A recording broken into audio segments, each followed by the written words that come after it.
Welcome to My Morning Cup, a podcast produced by Costa Media Advisors and brought to you by the generous support of the Tennessee Valley Authority. To learn more about TVA's impact on our community, follow TVA on Instagram at TVA and on Twitter X at TVA News. My Morning Cup, where we have interesting conversations with genuine people. I'm Mike Costa, your host.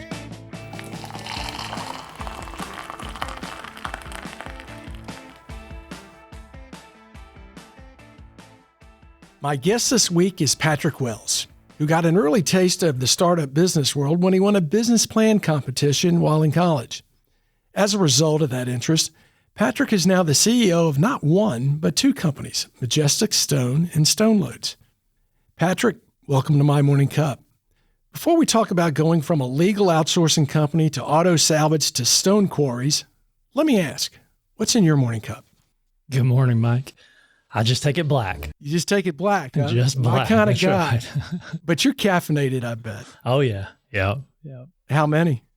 1 to 2. If I do any more than 2 in the mornings, I get jittery. I can't handle it. So a quick transition to water after that. Yeah. Do you drink coffee any other time of day? If it gets too late, I can't sleep. But around 1, 2 o'clock, that 2 o'clock hour, I'll typically have a cup of coffee.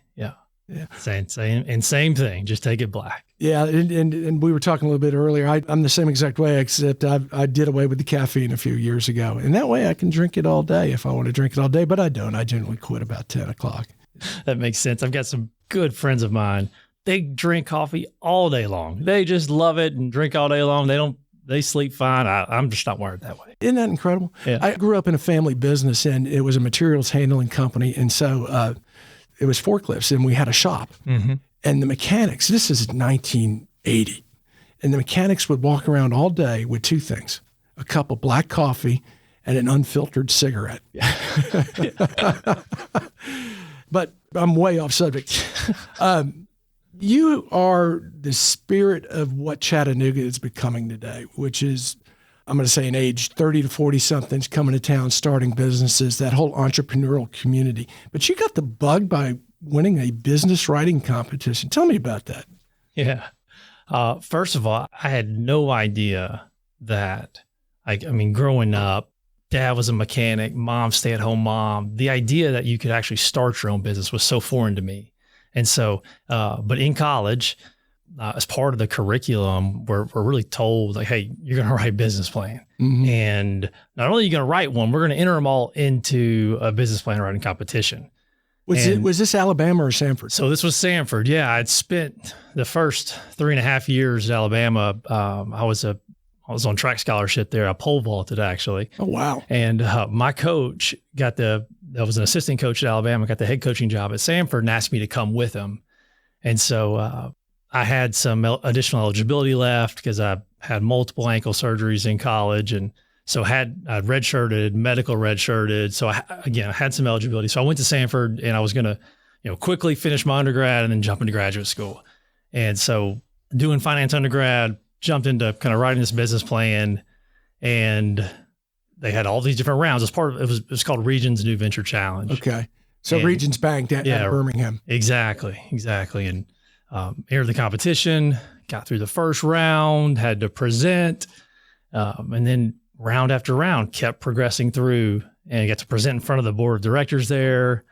And to everyone's surprise, my surprise, I actually won the competition. What was the business you wrote about? Yeah, it was a really simple model.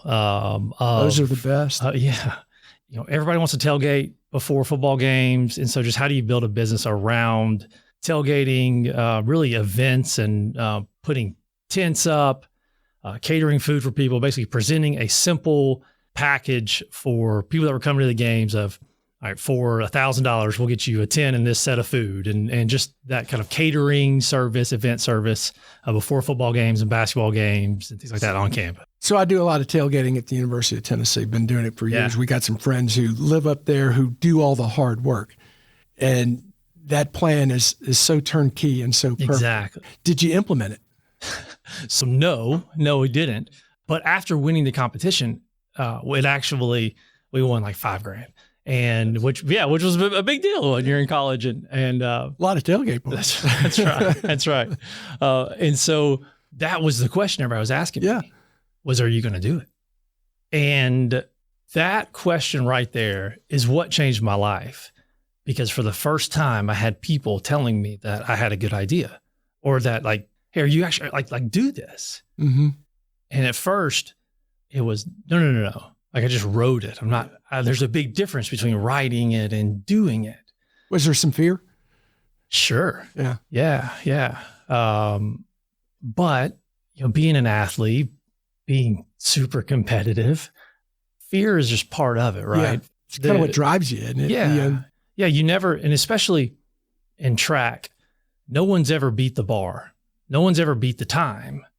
It's all about just getting a little bit higher, jumping a little bit higher, or jumping or running a little bit faster, jumping a little bit farther, throwing a little bit farther. So incremental improvement. Exactly.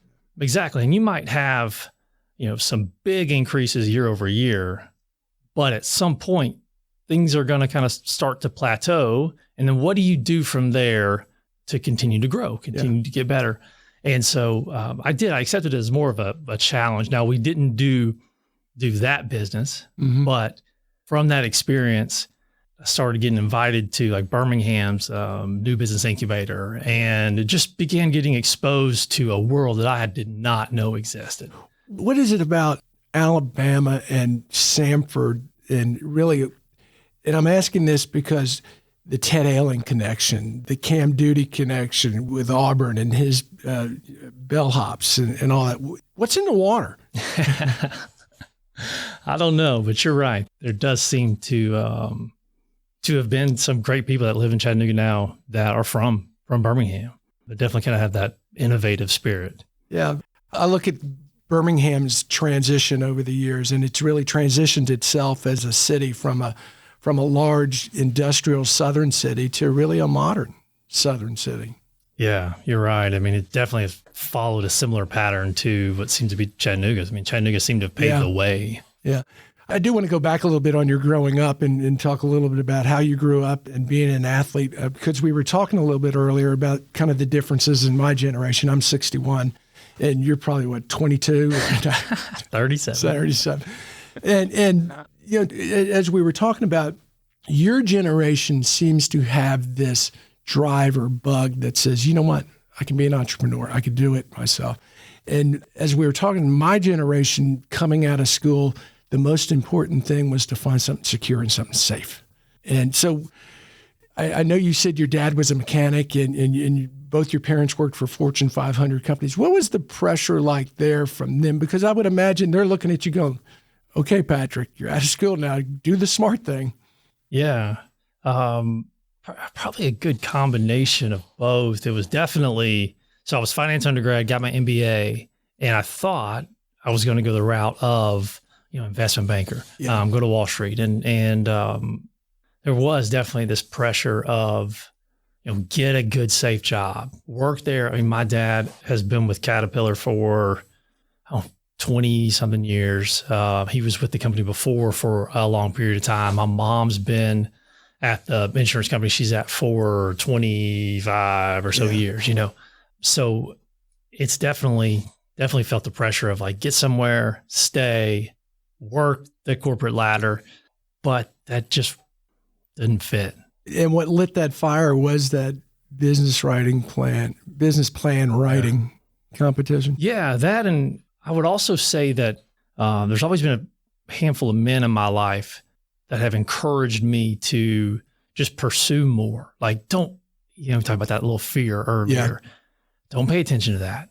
Like, if you have something, if you have an idea, if you have something in your heart, like that you want to pursue, like, go for it.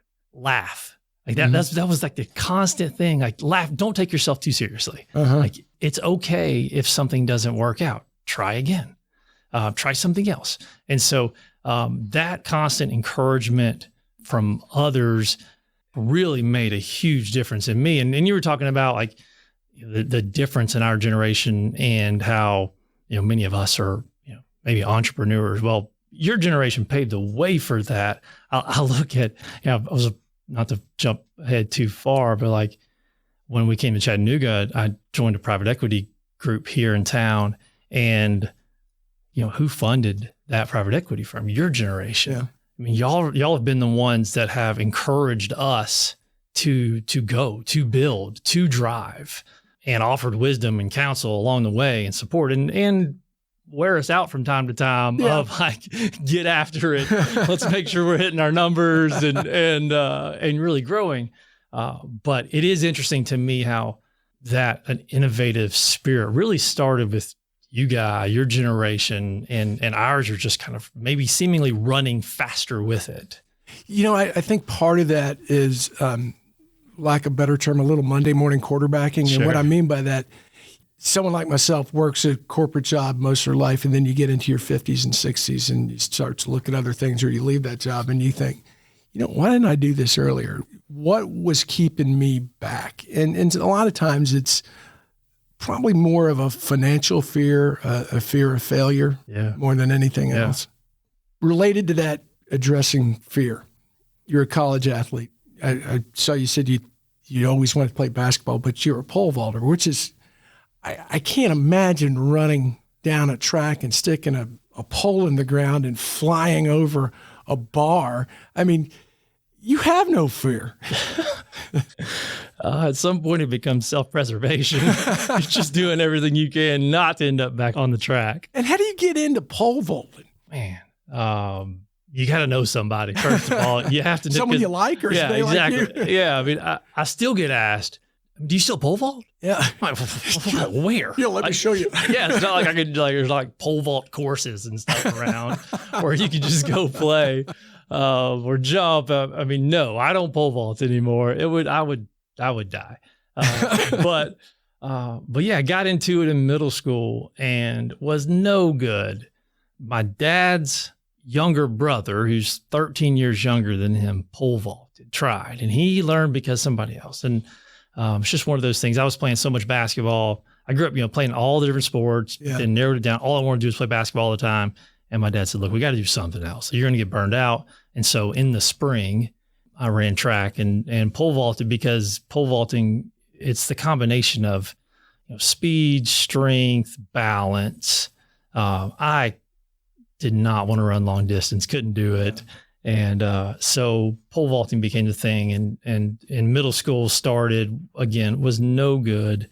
And then finally hit a growth spurt in 9th grade and started to get better. How much did that sports involvement affect you in your later years in terms of work ethic, in terms of teamwork and things like that? Is that something you look back on and say, that was very important for me to be involved with? Yeah, for sure.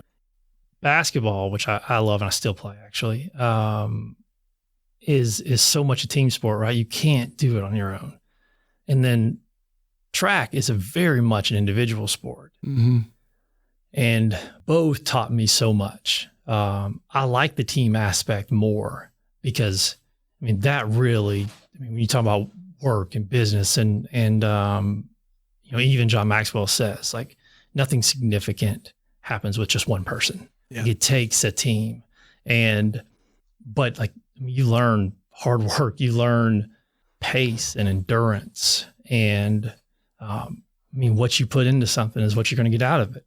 And that definitely fuels you in your business career and startups, and you just won't take no for an answer a lot of times.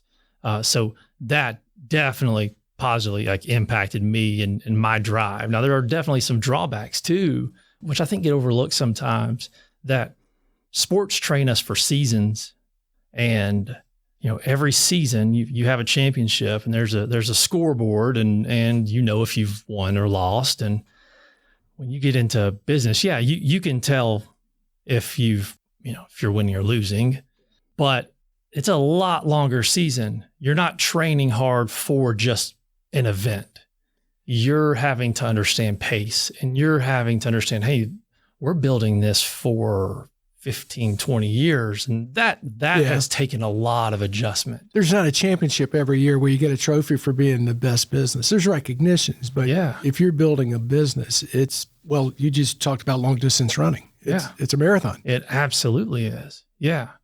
Still talk to a lot of my friends and stay engaged with people that are coming out of college, former college athletes. And that's one of the hardest things they talk about. That's one of the things they talk about is the hardest, is that adjustment from the 6 to 9 month season cycle to now coming out into work.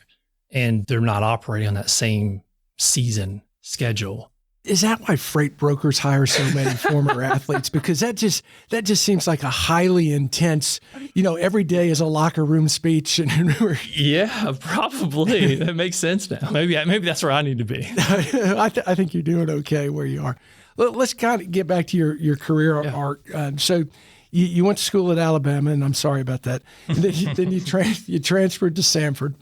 And, as I mentioned earlier, Samford, at least to me, has this reputation now of churning out a lot of innovative and entrepreneurial type folks. So you get out of school, and what do you do? You had mentioned possibly going and working in finance on Wall Street. Yeah, that's where I thought I was headed, and was approached by a couple attorneys, and they're actually out of Mobile, Alabama, and they have a great personal injury law firm down there, and they had an idea of really leveraging the expertise that they had developed in their back office staff and in the processes they had put in place to settle accident injury cases and work with their clients. And their thought was, could they leverage that back office support process and team and offer that to other, smaller attorneys across the country?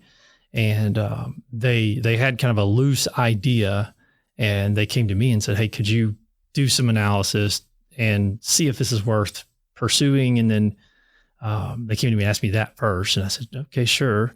And this is right out of school. So you've graduated. And are they interviewing you for a job, or are they saying, hey, you're a smart guy, you won the business plan writing competition, and here's a contract? Yeah. So, it was even less than that.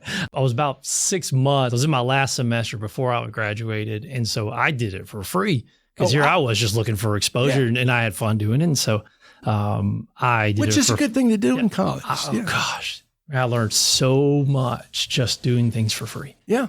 And but you can only do that for so long. But my wife would kill me now if I did it. But wrote the business plan for them and presented it to them. And they were like, wow, okay, this is great. Will you do it? And so again, that question of are you going to do it? Yeah.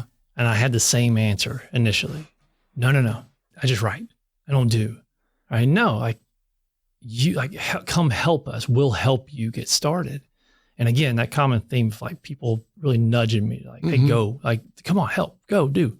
And so after some back and forth, I said, all right, what do I have to lose? I'm just coming out of school. Right. I guess I can always, if this doesn't work, go back and pursue kind of the Wall Street route or go where I was going. And so I just kind of said, well, sure. Yeah, let's do this. And so I jumped in and moved to Mobile and helped them start just basically a legal back office support company. And I didn't have any formal sales training or anything like that. It was just, again, that competitive spirit. And so I didn't know much. I didn't know anything about the legal industry. So to just learn, I spent a lot of time with them, first of all, of course, and then traveled, got in my truck and drove from city to city and meeting with attorneys and really kind of vetting this opportunity and inviting them to be a part of it. And was it just personal injury lawyers, or was it all legal? It was what we basically did. So to have a large personal injury firm and to handle a large volume of cases, they typically have 30, 40, 50 staff that handle all of these cases. And so obviously that's a lot of overhead.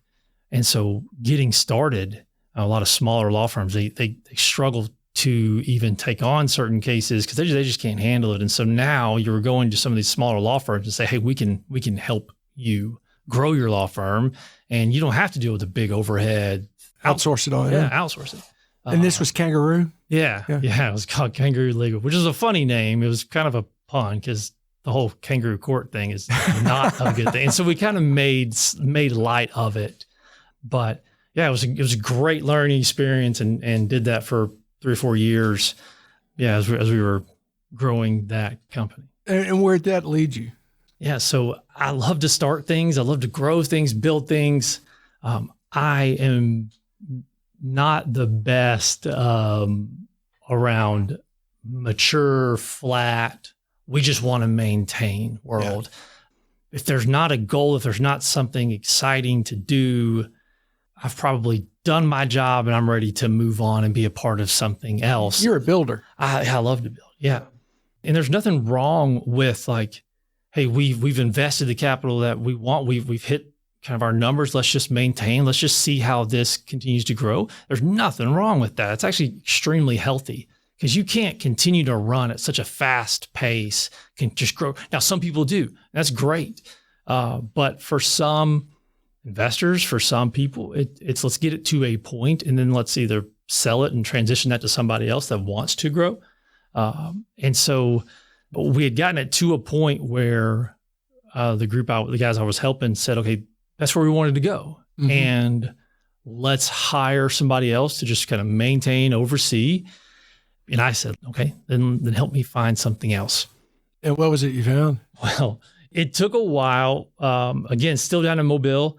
And I was meeting with any business owner that would have a conversation with me that was considering selling. And what I was really looking for was well-established company with no succession plan. Yeah. They didn't have family in the business. They built a great business. They have 20, 30, 40 years of customer base, but they were ready to exit. One important thing was they would be willing to stay on for a couple of years to teach me what they did. Show you how it works. Yeah. And after seeing a lot of companies, we found a salvage business. Auto recycling company is the fancy name for it. It's a car junkyard. Yeah. And it was a perfect scenario. Two brothers, they had built the company. They were 65, 66, and they had the company for 35 years. And they had a great name. They weren't the biggest. They were like number 3 in the market. But what they did was they bought cars from insurance auctions, came in, dismantled them, took all the doors, all the body. So they sold the parts? Yeah, sold all the parts.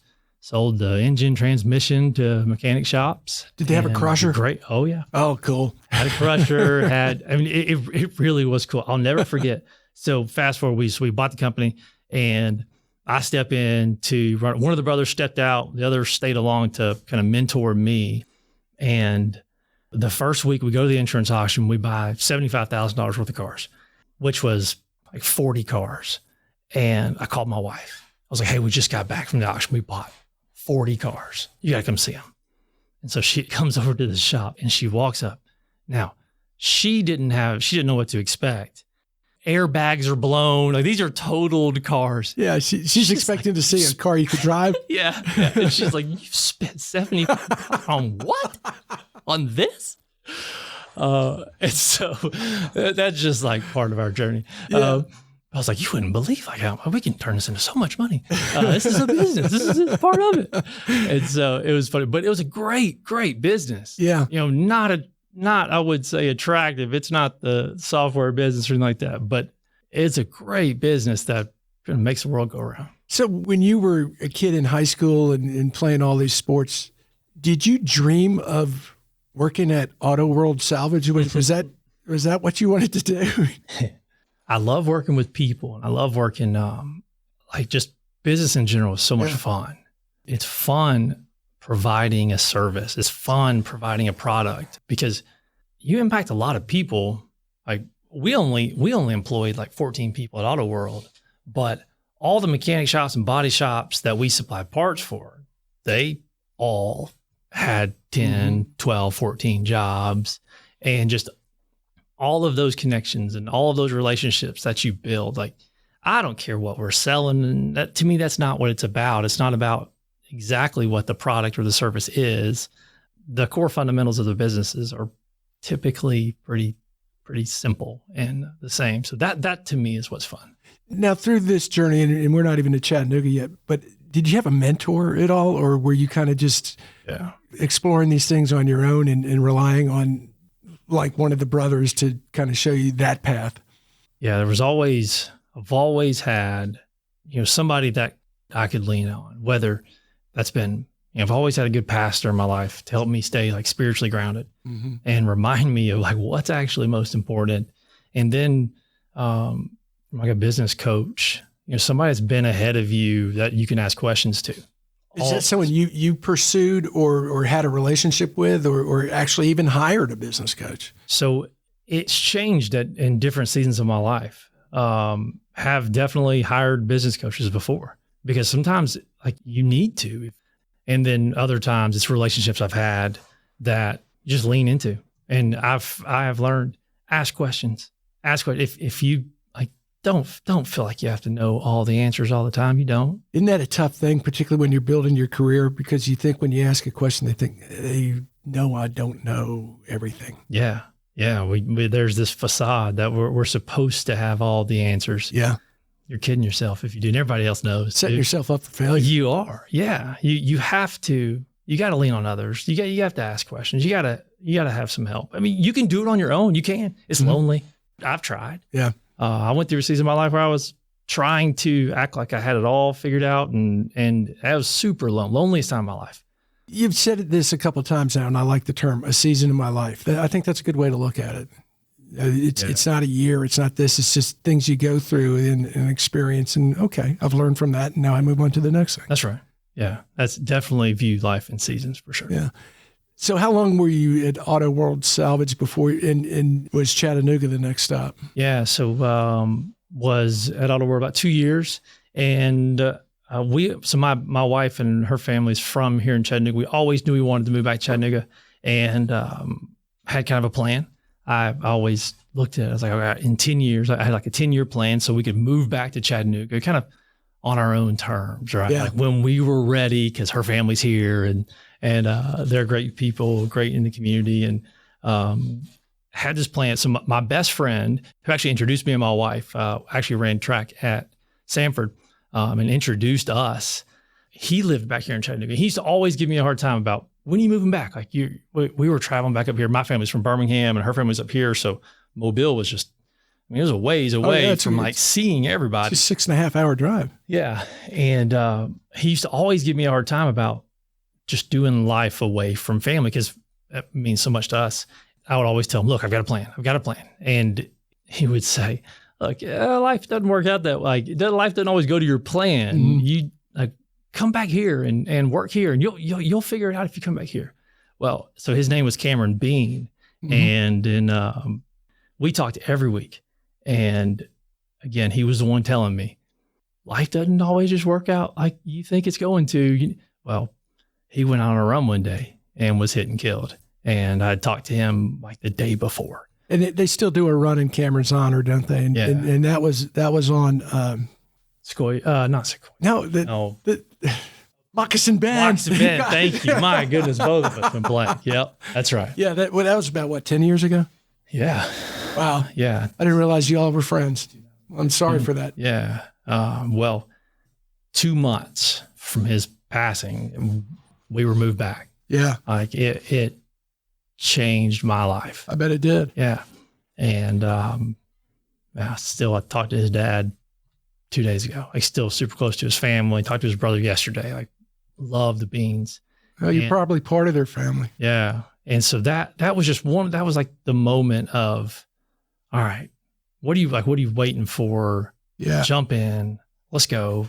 And so he literally in 2 months, we had sold everything that we had in Mobile and moved back. Did you have anything lined up, or did you just come and say, I'm going to see what happens? So in that 2 months, I told my wife, I'll never forget, we were leaving Chattanooga, going around the bend, heading back to Mobile. And I looked at her on the way out. We had a 1-year-old at the time. And I said, I think it's time. Like, we've got to get back. Let's go. I was like, I'm going to start knocking on doors. And if anything's open, I'm not going to kick any down, but let's still see what doors open. And had, hundreds of meetings, it felt like, and got connected to Ben Brown, that they were a couple of guys that were just starting Alderman Holdings, a small private equity firm, and met with them, really connected. They were gracious enough and said, "Yeah, why don't you join us?" And they had to love your experience, Kangaroo and auto salvage. I mean, those are exactly what their business model is, isn't it? It was a great fit because what they desired to do was what I was doing basically in Mobile. And so it really was a good fit for all of us. And that was a good partnership. I was with them 4 or 5 years. Talk a little bit about that, how that led to what you're doing now, because the way I understand it is Alderman Holdings would identify companies they want to buy, and then you guys would come in and bring in someone to manage it or do the things that you need to do. And that led to you getting into the stone business. Yeah. Legal to auto salvage to then stone business. Quite the journey. Exactly what you wanted to do in high school. Exactly how I drew it up. Yeah. So joining Alderman Holdings, the point was to try and identify companies in and around Chattanooga that were great, solid companies without a succession plan. And it took us a little over a year to find the first company. But when we did, we actually found 2 and ended up acquiring 4 while I was there. And the whole premise was these are great businesses, but don't have someone to steward them forward. That was a big thing for us, was steward them forward for the long term. Like, we didn't have any real desire to, we weren't going to approach it like we're just going to flip it or sell it. Mm-hmm. If a buyer came along, fine, but we weren't going to we didn't have like the 5-year and sell it like the Wall Street private equity firms are just going to take everything out of it and try and flip it as quick as they can. Yeah, that's right. Because we love this community here in Chattanooga. We're going to continue to live in this community, and we want to grow strong businesses for and in this community. And so as we began looking around, one of the opportunities we found was a company called Majestic Stone that had been around for about 15 years. And the business owners just kind of really got it to a point that they couldn't get it any further. Mm-hmm. And so they were looking at bringing on some partners and to really, again, steward that company forward. And after a couple months so we acquired it and then really watched the company for a couple months to figure out, okay, does one of us need to step in or can we elevate or promote someone from within? And what's Majestic Stone do? Yeah, so we own quarries. We're a stone quarrier and fabricator. So we don't sell stone to like contractors and homeowners. We sell to distributors that then sell to contractors. So we produce stones. We have quarries in and around Dayton, Tennessee. So about an hour north of Chattanooga. Crab orchard stone, so landscaping stone, and then stone for the exterior of homes or commercial buildings as well, like thin veneer. And there's a great project going on the back of Lookout called Macklemore, and we were blessed to supply and produce all the stone for. That's a lot of stone. That's a lot of stone. That's a heck of a lot. That's right. We love the Hortons. We love Macklemore. I bet you did. It's been great. Question on the MO you look for businesses, a good business that doesn't have a succession plan. Mm-hmm. How many don't have a succession plan? The majority of them, or do you find that to be 10, 20% of them? It would surprise you the number that don't. Yeah, I would think the really majority do not. Yeah, for sure. Like they have ideas in their head, especially small businesses that we were looking at. Yeah. We're talking, $3 to $15 million revenue companies. So, our target was like $1 million to $1 to $5 million EBITDA. And so those are on the smaller end. They're normally, owner operators. They think that they have a plan or they have a desire for a plan. But when it gets to that point, a lot of them really don't. They were planning to have a plan in a lot of cases. I mentioned to you earlier when we were talking that I grew up in a family business, and I'll tell you, one of the most important things my dad did was probably back in the 80s, 90s, connected with the University of Memphis and went through the family business seminar. And that led to succession planning and things like that. So I've got a couple of brothers who actually run the business, and I get to be in Chattanooga and not in Memphis, and I get to play on podcasts. That's awesome. That's awesome. Yeah. Yeah, if you could set it up that way, it works out pretty well.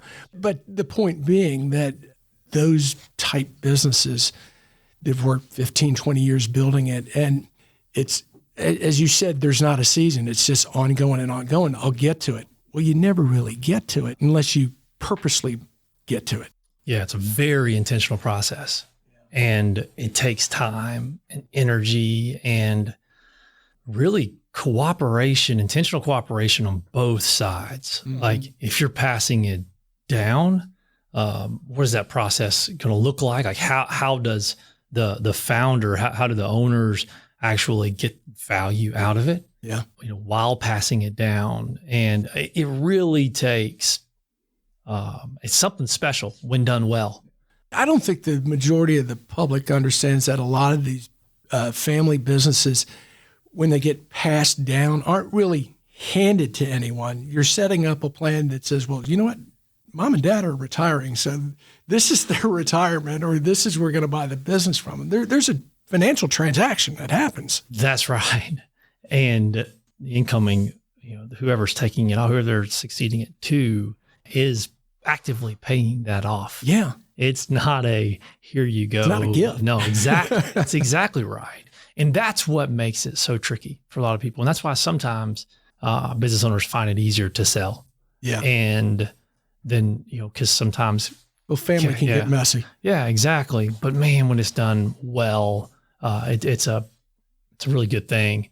But yeah, so in that transition, we bought Majestic Stone, and a couple months in, I ended up stepping in as CEO and started to really kind of rebuild and grow that company. Thankfully, they had a great quarry operator and great processing manager. What my role was really to do is just grow the team, mm-hmm. but actually really build a sales and marketing team around, like they had great quarries that produced good product. It wasn't a matter of good product. It was a matter of they were very reactive, very just waiting on the phones to ring to get orders. Yeah. And we built a sales team that was more proactive. How do we get, everything from like sample boards and product, more visual, like building. Everybody thinks, well, just build a website and people will go to it. No, it takes a lot more than that. So they didn't bring you in for your stone expertise. Exactly. Thank you. That's where I was going. Exactly. If it had been up to me to quarry anything or cut anything, we'd have been in trouble. But the important part is they brought you in for your business expertise, because there are a lot of people who start businesses because they know a particular thing, whether it's a food product, whether it's a product like stone, they're experts at it. That's right. But they're not experts at business. Yeah. And a lot of business comes because of word of mouth, or people know him, or you need to talk to Charlie. He knows everything you need to know about stone. But Charlie doesn't have sample boards. Charlie doesn't have a sales organization that says, we're not going to wait on the phone to ring or people to go to the website. We've got to go out and attract them to it. Yeah, that's right. There's so much competition now that, everybody used to, I talked to my grandfather who, owned a business, many years ago, and, everything was so regional. Everything was so territorial. Like he knew that he could drive to go see some of his customers, and there wasn't much threat from like mm-hmm. others in other states or coming to his markets. And now there are stone companies in Wisconsin and Minnesota that are heavily advertising in the Southeast where we are, and they can do that through whether it's Facebook advertising, LinkedIn advertising, like your reach is so much farther now than it was. And so it just represents a lot of different challenges and also opportunities, because that's how we've gotten in a lot of other markets as well. But 3 years into growing Majestic, got a phone call from a local group here that said, we've been watching what you guys are doing at Majestic, and we'd love to buy you guys. And so in 2019, so we bought Majestic in 2016, in the middle of 2019, actually were bought out by another local group here in Chattanooga, the guys that own Horizon Stone, which has been a great partnership. The caveat was that I stay. Mm-hmm. And at first, again, it was like, I'm not sure that was the original plan. Didn't know that I was going to be in the stone business for this long. But what's fun is that from just experiencing the stone industry, began to see just opportunities of, all right, how do we do stone better. And, just a couple of years ago, built a company called, you mentioned it earlier, called Stone Loads, which is an online marketplace for natural stone. And the whole premise there is most quarries are mom and pop. Most quarries are small and they don't have sales teams. They don't have ways to consistently get their product in front of distributors, in front of people that buy it. Yeah, that really goes back to your original business, the Kangaroo Legal, because you were talking about a lot of those personal injury lawyers being small and only to a certain point and don't have those resources to build out their organization. You're doing the same thing in stone. That's right. That's right. How do you bring information and how do you just elevate an industry? Yeah. And how do you bring people together? I think I was thinking about this last night. Are there common themes through my career so far that kind of just resonate with me? And like, what do I enjoy so much about kind of my path is everything I've done has been in some ways about bringing people together. Like in the salvage business, there was some legal stuff going on in Alabama, and they asked a handful of salvage business owners to go actually speak in front of the Alabama Senate because they were trying to pass some laws that were going to negatively affect us. And I found myself like on the floor of the Senate meeting with Alabama senators and talking to them about how it had impacted the industry. And there beside me were like 5 or 6 other salvage business owners and how we were competitors, but during that time we were doing what was best for the industry. Yeah. And super cool looking back on some of that. And same thing with the legal outsourcing was providing a service for others, like, really kind of bringing people together. And now in Majestic and Stone Loads, I spent a lot of time traveling and going to see quarries from Idaho and Montana and Wisconsin and places I never thought I'd be, talking to them about rock, talking to them about stone,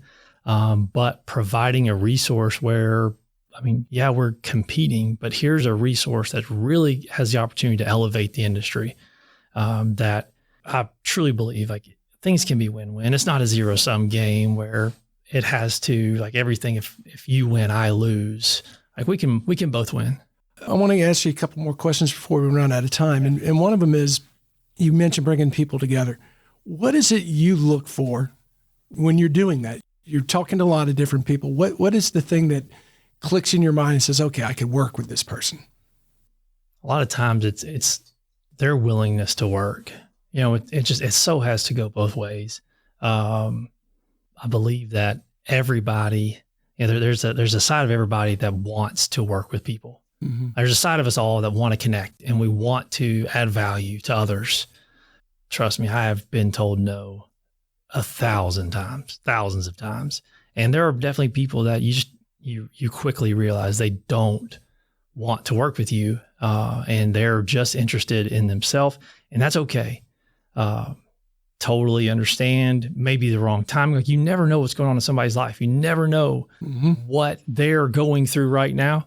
Great and so point. I always look at it going, okay, maybe that's a closed door forever. Maybe it's just for now. But people are good. They are. Based on your past, this may be an unfair question, but what's next? What's next? I have no clue. That's the best answer. No Patrick. clue. Best answer. Don't really care. You know what? That's even better, but you'll know it when you see it. Yeah. Yeah. I'm confident that things happen for a reason. And I'm done with trying to figure it out. You know what? That's a great position to be in. One of my favorite quotes is an old John Lennon quote, and I got to make sure I get it right, is life is what happens when you're busy making plans. Yeah, exactly. Yeah, because you just, you can make all the plans in the world, and guess what? I got something else for you. Yeah, that's right. And that doesn't excuse you from making a plan. I have so many ideas and so many plans, and I'm going to pursue them all. Yeah. And it's so important to what's in front of you, what you do see. Like, don't be flippantly just like going with the wind. It's not that. It's having a plan. It is like seeing what's in front of you, walking the light that you have, and doing your best with it and treating it. Like, don't burn any bridges along the way. You never know how they're going to come back, when you're going to need them. And so definitely super focused on Majestic Stone and Stone Loads right now. And then whatever the next opportunity comes, you'll know it. you're not going to miss it. That's great advice. And so before I get to the last question, I do want to remind our listeners who makes all this possible. And that's a big thank you to the Tennessee Valley Authority for sponsoring My Morning Cup. Follow TVA on social media to learn more about its multifaceted mission of service, and visit TVA.com/do-good-here to explore exciting TVA career opportunities. All right, last question. You're a little bit younger than the typical person who answers this question, but I think you've got a lifetime of experience and a unique ability to look back at it. So what would you tell your 25-year-old self is important for a happy life? Don't worry. Don't worry. You'll find a way. You don't have enough money. It's okay. Even your kids just add a different dynamic. I've got a 9-year-old and a 5-year-old, but they'll be okay. Yeah. It's so much about what's ahead. What are you going to face? You can't plan for everything, but it's okay. Stay grounded, be good to people, and it'll work out. And that kind of dovetails back to what you said earlier about not burning bridges. Yeah. Be good to people. Karma's a real thing. It is, for sure. Yeah. Well, Patrick, I really enjoyed this. You've got a fascinating story so far, and you've got a lot still left to write. Yeah, I'm excited. I believe our best days are ahead of us. Well, I agree with you. Thanks so much for coming in. Thanks, Mike.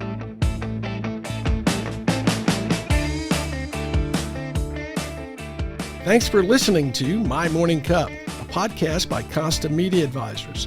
If you liked this episode, please share it with a friend. I release a new episode each week, so be sure to subscribe on Spotify, Apple, Google, or wherever you listen to podcasts.